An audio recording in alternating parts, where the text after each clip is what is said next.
ಕರ್ನಾಟಕ ರಾಜ್ಯ ಅಂಗನವಾಡಿ ಕಾರ್ಯಕರ್ತೆಯರ ಮತ್ತು ಸಹಾಯಕಿಯರ ಫೆಡರೇಷನ್ AITC ಬೆಂಗಳೂರು ಜಿಲ್ಲಾ ವತಿಯಿಂದ ಇವತ್ತು ಮುಷ್ಕರ ಹಮ್ಮಿಕೊಂಡಿರೋದ್ರಿಂದ ಎಲ್ಲ ಬೆಂಗಳೂರವರು ಇಲ್ಲಿ ಜಾಯ್ನ್ ಆಗಿದ್ದಾರೆ. ಸುಮಾರು 1,000 ಜನದಲ್ಲಿ ಅವರು 1,000 ಮೇಲೆ ಬರ್ತಾರೆ ಅಂತ ನಿರೀಕ್ಷೆ ಇತ್ತು. ಆದ್ರೆ ಮಳೆ ಬೆಳಗ್ಗೆನೆ ಸ್ಟಾರ್ಟ್ ಆಗಿದ್ರಿಂದ ಜನಸಂಖ್ಯೆ ಕಡಿಮೆ ಆಗಿದೆ. ಮತ್ತೆ ಅದ್ರ ಜೊತೆಗೆ SIR ಡ್ಯೂಟಿ ಇನ್ನೂ ನಮ್ಗೆ ಬಿಡುಗಡೆ ಕೊಟ್ಟಿಲ್ಲ. ಅಕ್ಟೋಬರ್ ವರೆಗೂ SIR ಡ್ಯೂಟಿ ಇದೆ ಅಂತ ಹೇಳ್ತಿದ್ದಾರೆ. ನಮ್ಗೆ ಪರ್ಮಿಷನ್ ಕೇಳಕ್ಕೂ ಯಾರಿಗೂ ಆಗಲ್ಲ. ಅಟ್ಲೀಸ್ಟ್ ನಾವು CL ಹಾಕೊಂಡು ಹೋಗ್ತೀವಿ ಅಂತಂದ್ರು CLಗೂ ಅವಕಾಶ ಇಲ್ಲ. ನೀವು ಆಬ್ಸೆಂಟ್ ಹಾಕೋಬೇಕು. ಯಾಕಂದ್ರೆ ನಮ್ಗೆ ನಿಮ್ಗೆ CL ಕೊಡೋ ಅಷ್ಟು ನಮ್ಗೆ ಇದಿಲ್ಲ. ಇವಾಗ ಅಕ್ಟೋಬರ್ ವರೆಗೂ ಅವ್ರು ಬಿಡುಗಡೆ ಮಾಡೋವರೆಗೂ ನೀವು ಆಬ್ಸೆಂಟ್ ಹಾಕೊಂಡು ಹೋಗಿ ಅಂತ ಅಂದ್ರು. ನಮ್ಮ ಅಧಿಕಾರಿಗಳು ಹೇಳಿರೋದು ಆಯ್ತು, ಖಂಡಿತ ನಾವು DC ಹತ್ರ ಇದು ಮನವಿ ಕೊಡ್ತೀವಿ, ಮಾತಾಡ್ತೀವಿ.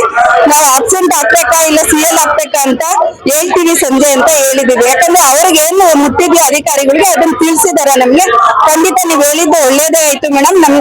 ನಮ್ಗೆ ಇದ್ರ ಬಗ್ಗೆ ಗೊತ್ತಿರ್ಲಿಲ್ಲ. ಮೊದ್ಲೇ ಗೊತ್ತಾಗಿದ್ರೆ ನಾವು DC ಹತ್ರ ಕೊಡ್ತಾ ಇದ್ವಿ, ಮನವಿ ಕೊಟ್ಟೆ ಕೇಳ್ತಾ ಇದ್ವಿ. ನಾವು ಮುಷ್ಕರ ಮಾಡೋಂಗಿಲ್ಲ ಅಂತ ಹೇಳಿದಾರೆ. ಆದ್ರೆ ನಮಗ್ ಗೊತ್ತಿಲ್ಲ ಇದ್ರ ಬಗ್ಗೆ ಮಾತಾಡಕ್ಕೆ.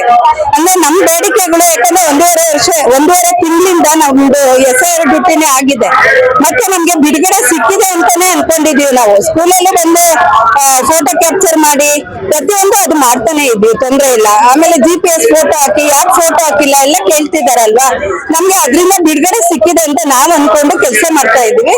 ಮತ್ತೆ ಇವಾಗ ಹೇಳಿದಾರೆ ಅವ್ರ ಮನೇಲಿದ್ರು ಅವ್ರನ್ನ ನೀವು ಮುಷ್ಕರಕ್ಕೆ ಯಾಕೆ ಒಪ್ಪಿಗೆ ಕೊಟ್ರಿ ಅಂತ ಕೇಳಿದ್ದಾರೆ ಅಧಿಕಾರಿಗಳನ್ನ. ಅದಕ್ಕೆ ನಾವು DC ಹತ್ರ ಅದನ್ನು ಮಾತಾಡ್ತೀವಿ ಮೇಡಮ್, ನಿಮ್ಗೆ ತಿಳಿಸ್ತೀವಿ ಅಂತ ಹೇಳಿದೀವಿ ನಾವು. ಅಂದ್ರೆ ನಮ್ ಬೇಡಿಕೆ ನಮ್ಮ ಇದು ಈಗ ಅಧಿಕಾರಿಗಳೇ ಮಾಡಂಗಿದ್ರೆ ನಾವ್ ಯಾಕೆ ರೋಡಿಗೆ ಬರ್ತಾ ಇದ್ವಿ? ಅವ್ರು ಮಾಡಕ್ ಆಗದೆ ಇರೋದಕ್ಕಲ್ವೇ ನಾವು ರೋಡಿಗೆ ಬಂದಿರೋದು. 1.5 ತಿಂಗಳಿಂದ ನಮ್ಗೆ ಸ್ಕೂಲಲ್ಲಿ ಮಕ್ಳು ಕೆಲಸ ಮಾಡಕ್ಕೆ ನಮ್ಗೆ ತುಂಬಾ ಕಷ್ಟ ಆಗ್ತಾ ಇದೆ. ಅವ್ರಿಗೆ ಹೊರಗಡೆನೆ ಉಳಿದ್ರೆ ಮಕ್ಳು 40-50 ಮಕ್ಳು ಬರೋದಕ್ಕೆ 10-15 ಮಕ್ಳು ಬರಕ್ ಸ್ಟಾರ್ಟ್ ಆಗಿದ್ದಾರೆ. ಮತ್ತೆ ಪೇರೆಂಟ್ಸ್ ಗಳು ಕೇಳೋ ಅದಕ್ಕೆ ಆನ್ಸರ್ ನಾವ್ ಹೇಳಕ್ ಆಗ್ತಾ ಇಲ್ಲ. ಇನ್ನು ಎಷ್ಟು ದಿವಸ ನೀವು ಮಕ್ಳು ಟೀಚರ್ ಇಲ್ದೇನೆ ಇರ್ಬೇಕು ಸ್ಕೂಲಲ್ಲಿ ಅಂತ ನಮ್ಮನ್ ಕೇಳ್ತಿದ್ದಾರೆ. ನಾವ್ ಹೇಳಕ್ಕೆ ನಮ್ಗೆ ಏನು ಆಗ್ತಾ ಇಲ್ಲ.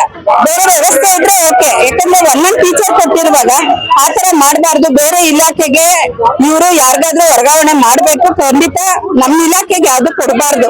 ಮಕ್ಳುಗಳನ್ನ ಜೊತೆ ಕೆಲಸ ಮಾಡಕ್ಕೆ ನಮ್ಮನ್ ಬಿಡ್ಬೇಕು. ದಯವಿಟ್ಟು ಈ ಸರ್ಕಾರ ಏನ್ ಬಂದಿದೆ, ಈ ಸರ್ಕಾರದಲ್ಲಿ ಖಂಡಿತ ನಮ್ಗೆ ತುಂಬಾ ನಿರೀಕ್ಷೆ ಇದೆ. ಆದ್ರೆ 6ನೇ ಗ್ಯಾರಂಟಿ ಒಂದು ನಮ್ಗೆ ಇದ್ ಮಾಡ್ಕೊಡ್ಬೇಕು, ಜಾರಿ ಮಾಡ್ಕೊಡ್ಬೇಕು. ಬೇಡಿಕೆ ತುಂಬಾ ಇದಾವೆ. 29 ಬೇಡಿಕೆ ಇಟ್ಕೊಂಡ್ ಮಾಡ್ತಾ ಇದೀವಿ. ಒಟ್ಟು ನಮ್ಗೆ BLO ಇಂದ ಕೈ ಬಿಡಿ ಫಸ್ಟ್, ಮೊದಲನೇದು. ಮತ್ತೆ 6ನೇ ಗ್ಯಾರಂಟಿ ಒಂದ್ ಬಿಡುಗಡೆಗೊಳಿಸಿ. 6ನೇ ಗ್ಯಾರಂಟಿ 15,000 ಸಂಬಳ ಕೇಳಿದೀವಿ, ಅದನ್ನ ಮಾಡಿ ಅಂತ ಹೇಳ್ತಾ ಇದ್ವಿ.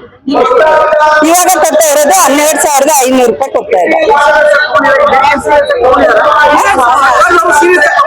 ತಗೊಂಡಿಲ್ಲ, ಸೀರಿಯಸ್ ಆಗಿ ತಗೊಂಡಿಲ್ಲ ಅಂತಾನೆ ನಾವು ರೋಡ್ ಬಂದು ಕುತ್ಕೊಂಡಿದೀವಿ ಸರ್. ಈಗ ಕಾರ್ಯಕರ್ತೆಯರ ಬೇಡಿಕೆಗಳು,